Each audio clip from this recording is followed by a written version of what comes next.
स्वागत है आप सबका मेरे YouTube channel Yogesh study zone में। हम पढ़ रहे हैं कक्षा 10वीं का गणित और आज हम करेंगे प्रश्नावली 1.3 का क्वेश्चन नंबर फर्स्ट। सिद्ध कीजिए कि √5 एक अपरिमेय संख्या है। अभी तक हमने क्या किया है एग्जाम्पल में हमने दो प्रकार के क्वेश्चन पढ़ रखे हैं। एक प्रकार किस प्रकार के क्वेश्चन कि अभी हमने सबसे शुरू में प्रूफ किया था कि √2 एक अपरिमेय संख्या है, फिर हमने प्रूफ किया था कि √3 एक अपरिमेय संख्या है, फिर हमने प्रूफ किया था 5 - √3 एक परिमेय संख्या है और फिर √2 एक अपरिमेय संख्या है। ये हमने सिद्ध किए हैं। तो इनका कॉन्सेप्ट कुछ अलग था जिससे हमने प्रूफ करा था और इनका कॉन्सेप्ट कुछ अलग था जिससे हमने कुछ और प्रूफ किया था। जैसे इनका कॉन्सेप्ट था को प्राइम नंबर यानी कि सहअभाज्य संख्या के, हमने सहअभाज्य संख्या के द्वारा इन्हें प्रूफ किया था। कैसे कि इनमें गुणनखंड कॉमन नहीं होता है, लेकिन हम प्रोसेस के द्वारा बता देते हैं कि गुणनखंड कॉमन है, वो विरोधाभास प्राप्त हो जाएगा हमें, जिससे हम बोल देते हैं कि √2 और √3 एक परिमेय संख्या नहीं अपरिमेय संख्या है। और इन क्वेश्चनों में हमने क्या किया कि डायरेक्ट इन्हें हम पूर्णांक होते हैं, √3 हमें पता होता है पहले से कि वो परिमेय संख्या उसकी वैल्यू निकालते हैं और पूर्णांक वाले कॉन्सेप्ट से हम बता देते हैं कि हमें वापस विरोधाभास प्राप्त हुआ है। आई होप आप समझ रहे होंगे। तो टू टाइप के कॉन्सेप्ट के द्वारा हम ये बता सकते हैं कि कोई संख्या परिमेय है या अपरिमेय है। तो अगर ऐसा क्वेश्चन आए तो आपको सहअभाज्य वाला कॉन्सेप्ट लगाना है और ऐसे क्वेश्चन आए तो आपको पूर्णांक वाला कॉन्सेप्ट लगाना है। आई होप आप समझ रहे होंगे। तो अभी सेपरेट वैल्यू वाला हुआ है, जैसे कि √5 एक अपरिमेय संख्या, तो सेम इन क्वेश्चन में करी थी वही हम प्रोसेस इसमें लगवाएंगे। इसमें एक सहअभाज्य वाला कॉन्सेप्ट है। सहअभाज्य संख्या क्या होती है आपने आपको पहले भी बता चुका हूँ कि को प्राइम नंबर क्या होते हैं। को प्राइम नंबर वो होते हैं जैसे कि को प्राइम नंबर जिनमें एक के अतिरिक्त कोई अन्य कुछ भी कॉमन ना हो। 2 संख्याएं लीजिए, 3 संख्या लीजिए, यानी एक से अधिक संख्या लीजिए, उन संख्याओं में एक के अलावा कोई उभयनिष्ठ गुणनखंड नहीं होना चाहिए। जैसे कि उभयनिष्ठ मतलब कॉमन, जैसे कि मान लीजिए कि 7 और 8 ये दोनों को प्राइम नंबर है, क्योंकि इसमें कोई गुणनखंड कॉमन नहीं और इसमें भी नहीं है, सिर्फ एक के अलावा।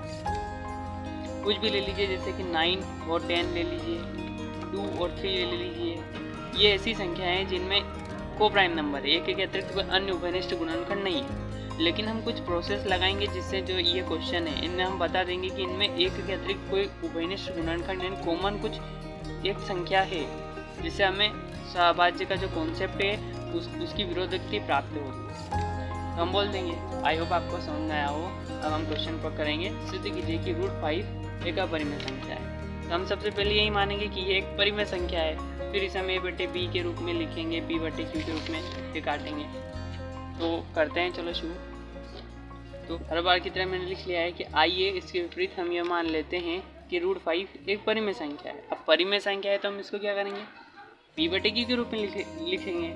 अब आप समझ लीजिए यहाँ पे कि ये परिमेय संख्या है √5, तो हम इसे क्या लिख सकते हैं, p/q के रूप में लिख सकते हैं। अगर इनमें कुछ कॉमन हो, ठीक है, तो हम उसे काट के इसे a/b के रूप में लिख लेते हैं। अब ये को प्राइम है, यानी कि इनमें इस तरह की संख्याएं हैं ये दोनों, जिनमें एक के अतिरिक्त अन्य उभयनिष्ठ गुणनखंड नहीं है, कॉमन नहीं है कुछ भी।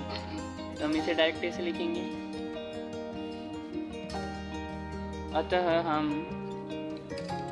√5 बराबर a/b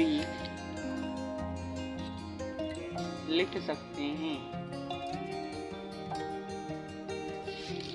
जहाँ a और b क्या है, सहअभाज्य संख्या है, जहाँ a और b सहअभाज्य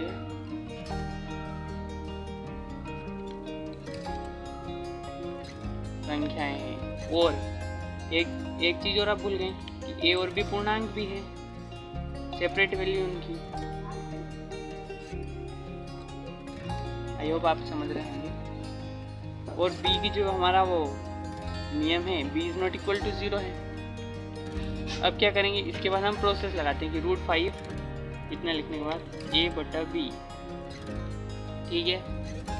अब हम क्या करेंगे, हमें ये सिद्ध करना है कि पूरे सवाल की जड़ सहअभाज्य संख्याओं वाला कॉन्सेप्ट है।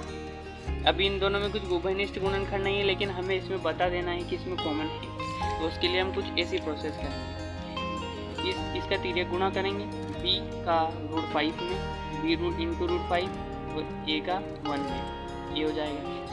तो और अब क्या करेंगे, ये प्रोसेस आपको याद करनी पड़ेगी सहभाज्य का कॉन्सेप्ट के लिए।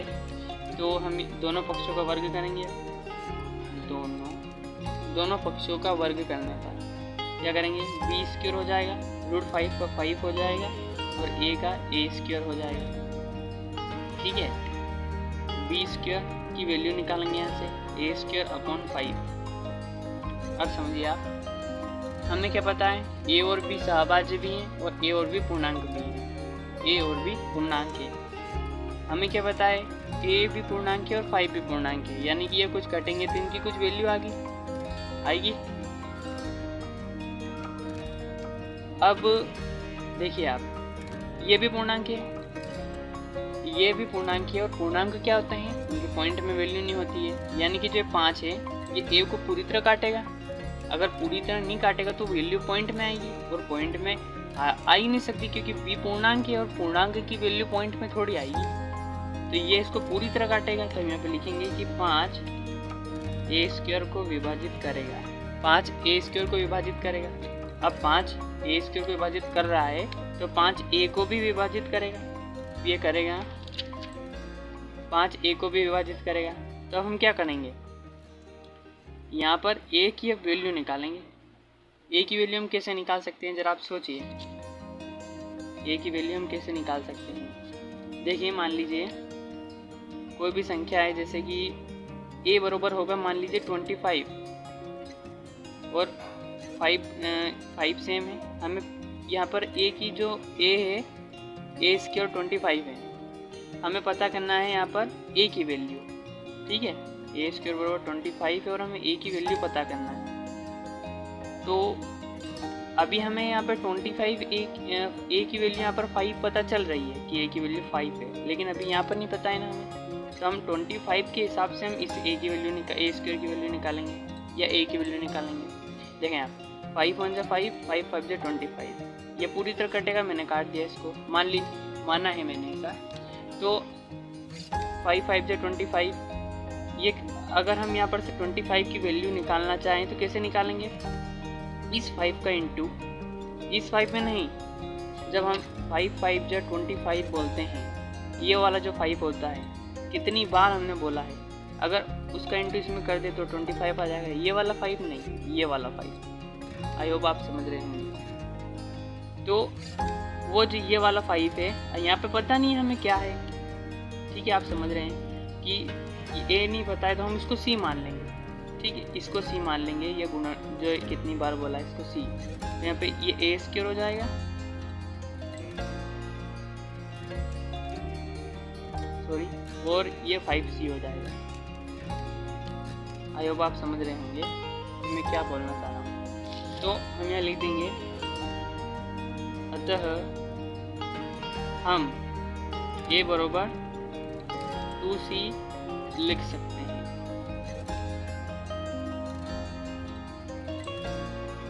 a बराबर 2c लिख सकते हैं, और c यहाँ पे क्या है, 5 है, सेपरेट वैल्यू है, यानी कि ये पूर्णांक है। क्या लिखेंगे, जहाँ c पूर्णांक है। आई होप आप समझ रहे होंगे। अब हम क्या करेंगे, जो a बराबर 2c है, इसकी वैल्यू समीकरण 1 नाम दे दीजिए, इसमें रख देंगे। समीकरण 1 में a की वैल्यू a का मान रखने पर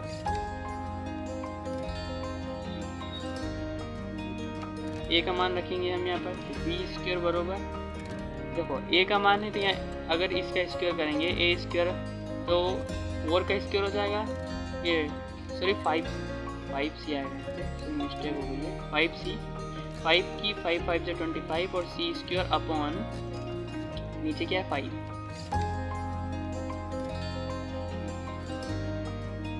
अब हम इसे काट देंगे, 5 5 जा 25, b² बराबर 5c²। ठीक है, अब हम इस 5 को वापस इस फॉर्म में लाएंगे, ए स्क्वायर अपॉन 5 अपॉन में लाएंगे और फिर हम यही कॉन्सेप्ट लगाएंगे कि वो विभाजित करेगा, ये पूर्णांक है, B square upon 5 is equal to C square. देखिए आप, तो अब देखिए आप, सी स्क्वायर एक पूर्णांक है, मतलब सी एक पूर्णांक है और बी भी पूर्णांक है और 5 भी पूर्णांक है। अब ये सी एक पूर्णांक है, इसकी वैल्यू क्या ये है, ये पॉइंट में नहीं होगी क्योंकि ये पूर्णांक है। अगर मतलब ये इसको पूरी तरह डिवाइड करेगा जैसा इसमें किया था, तो यहाँ पे लिखेंगे कि 5 बी स्क्वायर को विभाजित करेगा,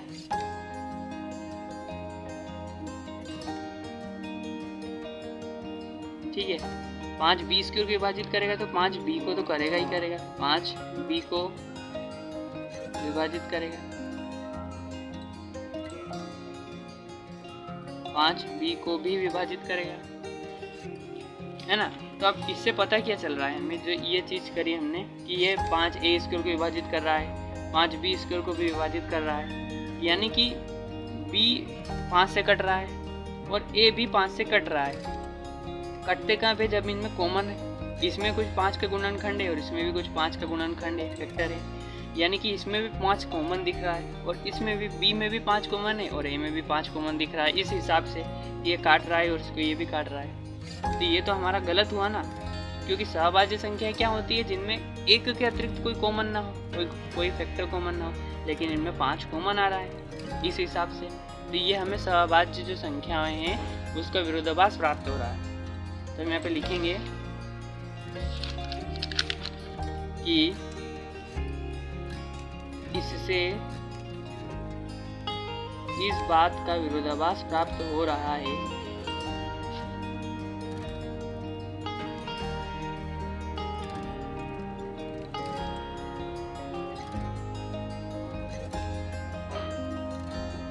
कि ए और बी में एक के अतिरिक्त कोई अन्य उभयनिष्ठ गुणनखंड नहीं है। उभयनिष्ठ मतलब कॉमन,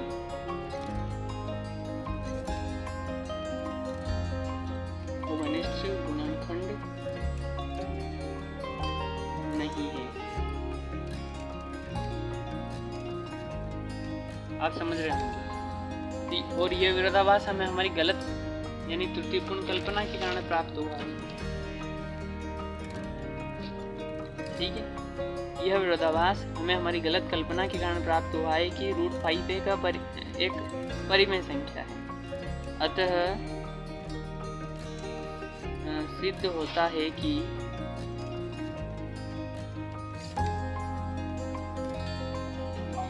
√5 एक अपरिमेय संख्या है।